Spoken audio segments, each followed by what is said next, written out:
ایک دفعہ ایک آدمی نے میرے پر بڑی چڑھائی کی، تم تبلیغ والے منافق ہو، کہتے کچھ ہو کرتے کچھ ہو، تمہارے قول اور فعل میں بہت فرق ہے، بہت۔ جب ان کا غصہ اتر گیا تو میں نے ان سے کہا بھائی 100 نمبر تو اللہ نے بھی نہیں مانگے، آپ کیوں مانگتے ہو؟ اللہ نے کہا ہے فمن ثقلت موازینہ، جس کی نیکیاں بڑھ جائیں گی گناہ تھوڑے ہوں گے تو پاس کر دوں گا۔ تو 100 نمبر تو اللہ نے بھی نہیں کہا کہ ایک گناہ تیرے کھاتے میں نہیں ہونا چاہیے، 100/100 نمبر لے گا تو جنت دوں گا، نہیں تو ریپٹ مار کے جہنم میں ڈالوں گا۔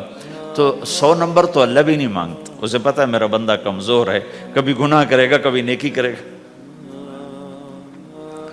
تو وہ کہتا ہے جس کے پاس 51 نیکیاں ہوئیں اور 50 گناہ ہوئے تولوں گا تو 51 جھک جائیں گے نا، 50 معاف۔ مثال دے رہا ہوں میں، ہمارے علاقے میں ایک زمیندار تھے، وہ ذکر بھی بہت کرتے تھے، گالیاں بھی بہت دیتے، ادھر سبحان اللہ تیرے فلانے، الحمدللہ کے ساتھ ایک پھکڑ تولتے تھے، ساری زندگی وہ ایسا ہی کرتے رہے۔ جب وہ فوت ہو گئے تو کسی نے ان کو دیکھا تو انہوں نے پوچھا کہ میاں صاحب آپ کے ساتھ کیا ہوا، آپ تو گالیاں بہت دیتے تھے۔ خود انہوں نے یہ پوچھ رہے آپ تو گالیاں بہت دیتے تھے تو آپ کے ساتھ کیا ہوا؟ کہ اللہ تعالیٰ نے میرے ذکر اور میری گالیوں کو تولا تو میرا ذکر بڑھ گیا تو میری بخشش ہو گئی۔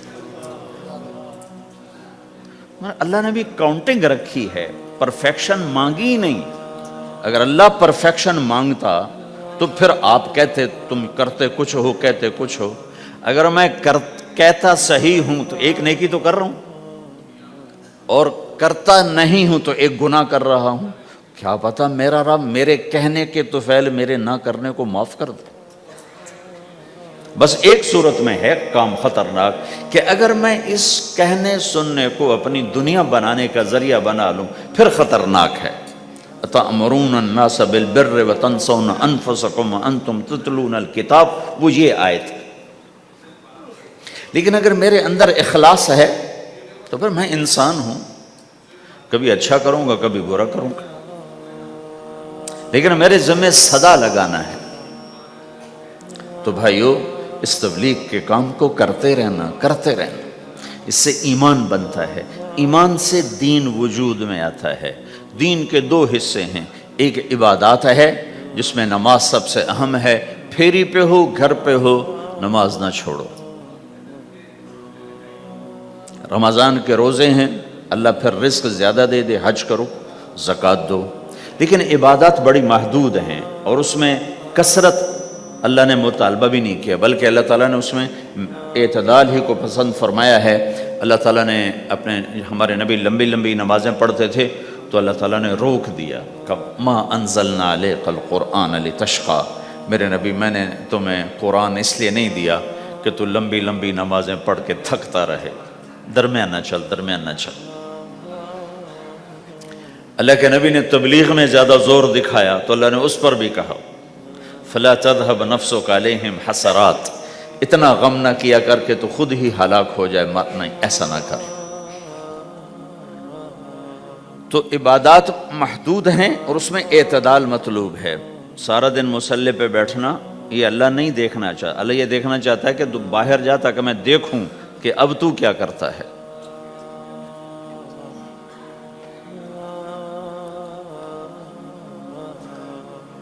دوسرا حصہ اس کا اخلاقیات ہیں، آپس کی معاشرت ہے۔ دین جو اثر انداز ہوتا ہے وہ معاشرت سے اثر انداز ہوتا ہے، عبادت سے نہیں،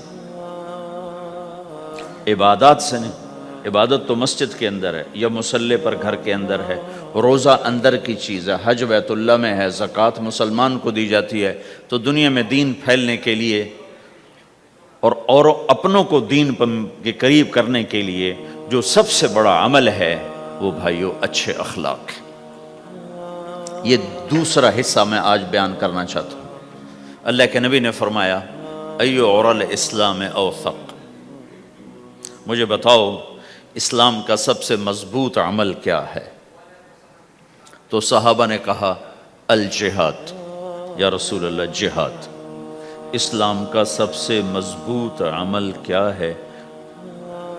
صحابہ نے کہا جہاد، تو آپ نے کہا وَحَسَنٌ وَمَا هُوَ بِهِ، ہاں جہاد بہت اچھا عمل ہے لیکن سب سے بڑا عمل نہیں ہے، سب سے مضبوط عمل نہیں ہے۔ انہوں نے کہا جی الصلاۃ، نماز، تو ہم نے کہا ہاں وَحَسَنَةٌ وَمَا هِيَ بِهَا، نماز بھی بہت اچھی چیز ہے لیکن وہ نہیں جو میں پوچھ رہا ہوں، سب سے اعلیٰ، سب سے اوپر، سب سے مضبوط نہیں۔ تو انہوں نے کہا جی الحج، حج، تو آپ نے کہا حج بھی بہت اچھا عمل ہے لیکن وہ نہیں جو میں نے پوچھا ہے۔ پھر صحابہ نے کہا جی روزہ، آپ کا روزہ بھی بہت اچھا ہے لیکن وہ نہیں جو میں نے پوچھا ہے۔ تو پھر صحابہ نے کہا یا رسول اللہ پھر آپ ہی بتائیں، ہمیں تو نہیں پتا۔ تو ہمارے نبی عبادات سے اوپر لا رہے ہیں، اپنے ساتھیوں کو عبادات پہ قائم کر دیا۔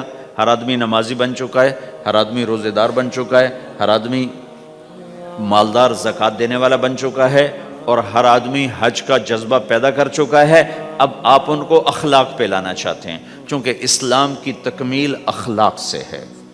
اسلام کو تشبیہ دی گئی ہے گھر کے ساتھ، بنی الاسلام علی خمس، تو بنیا کا لفظ عمارت پر بولا جاتا ہے۔ تو اسلام کی بنیاد میں ہے کلمہ، نماز، روزہ، حج، زکوٰۃ۔ اگر اس مسجد کی بنیادیں بھر دی جائیں تو اس کو مسجد تو نہیں کہیں گے نا، ہاں جی بنیادیں ڈال دی ہیں، چھت ڈالنی ہے، جب چھت پڑے گی تو پھر یہ مسجد کہلائے گی۔ تو اسلام کی بنیاد قائم ہو چکی تھی، اب آپ چھت ڈالنا چاہتے تھے۔ چھت کیا ہے؟ وہ اچھے اخلاق ہیں، تو اب آپ ان کو اوپر لا رہے ہیں، اوپر لا رہے ہیں۔ تو آپ نے جب پوچھا تو انہوں نے وہی کہا جو انہوں نے ابھی سیکھا تھا، نماز، روزہ، جہاد، حج، لیکن آپ نے سب کی نفی کر دی، نہیں یہ بھی نہیں، یہ بھی نہیں، یہ بھی نہیں، یہ بھی نہیں۔ کہا اچھا یا رسول اللہ آپ بتائیں، تو آپ نے فرمایا ان اوثق عر الاسلام الحب للہ والبغض للہ، اسلام کا سب سے مضبوط عمل وہ آپس میں اللہ کے لیے محبت کرنا ہے۔ اسلام کا سب سے مضبوط عمل وہ آپس میں اللہ کے لیے محبت کرنا ہے۔ اسلام کا سب سے مضبوط عمل وہ محبت ہے، اللہ کے لیے بغض ہے، اللہ کے لیے محبت ہے، یہ اسلام کا سب سے مضبوط عمل ہے۔ تو بھائیو، یہ چھوٹا سا معاشرہ اسلامی بن جائے، اس کے لیے بنیاد میں نے پہلے بتا دی، اب چھت بتا رہا ہوں، وہ ہیں اچھے اخلاق۔ اللہ تعالیٰ نے جب ہمارے نبی نے نماز لمبی پڑھی تو اللہ نے کہا درمیانی پڑھو، میں نے ابھی بتایا۔ تبلیغ میں دکھ زیادہ جھیلا تو اللہ نے کہا درمیانہ چلو۔ لیکن جب اللہ کے نبی نے اخلاق بلند کیے، اخلاق، تو اس پر بھی اللہ تعالیٰ فرماتا میرے نبی ذرا اتنا نرم نہ ہو، تھوڑا سا سختی دکھا، آنکھیں دکھا، تھوڑا شوں شاں کر ہیں۔ تو میرے رب نے کیا کہا؟ واہ، میرے رب نے آپ کے اخلاق کی جیسی تعریف کی ہے، آپ کے کسی عمل کی ایسی تعریف نہیں کی۔ نماز کو کہا معتدل، اعتدال، دعوت کو کہا اعتدال، اور اخلاق کو کیا کہا؟ انک لعلی خلق عظیم۔ اور اس کو طاقت پہنچائی قسم اٹھا کے، نون، پھر قسم اٹھائی قلم کی جو علم کا ذریعہ ہے، والقلم وما یسطرون، مجھے قسم ہے قلم اور اس کی تحریر کی، ما انت بنعمت ربک بمجنون وان لک لاجرا غیر ممنون۔ ان دو آیتوں کو چھوڑ کر اگلی جو آیت آ رہی، وانک لعلی خلق عظیم، اے میرے محبوب میں قسم اٹھاتا ہوں قلم اور اس کی تحریر کی، تیرے اخلاق بڑے عالی شان ہیں۔ یہ نہیں کہا تیرے اخلاق بڑے عالی ہیں، انک لعلی، علا، علا کا یہاں بہت عظیم الشان کردار ہے۔ علا یہ بتا رہا ہے کہ اے میرے نبی، جتنے اخلاق تصور کیے جا سکتے ہیں وہ سب تیرے تابع ہو چکے ہیں، اور تو ان پہ سوار ہو چکا ہے، تو ان پہ چھا چکا ہے۔ علا چھا جانے کے لیے ہوتا ہے کہ تمام اخلاق تیرے غلام ہو چکے ہیں۔ ایک دفعہ آپ نے فرمایا اچھے اخلاق 360 قسم ہیں، 360 قسم، 360 صفات کا مجموعہ اچھے اخلاق. کوئی ایک صفت کسی کو مل گئی تو جنت میں چلا جائے گا. تو ابو بکر رضی اللہ عنہ سامنے بیٹھے تھے, کہنے لگے یا رسول اللہ افی یمنہا شیء, ان 360 میں کوئی میرے اندر بھی کچھ ہے؟ تو آپ نے کہا تیرے اندر سارے کا سارا, کوئی کمی کوئی نہیں, پورے. یہ آپ نے اور کسی کو نہیں کہا, صرف آپ نے یہ ابو بکر سے فرمایا کہ ابو بکر تیرے اندر پورے اخلاق 360. تو بھائیو, آپس کی محبت اور اچھے اخلاق یہ اسلام کا سب سے چوٹی کا سبق ہے, سب سے اعلیٰ درجے کا سبق.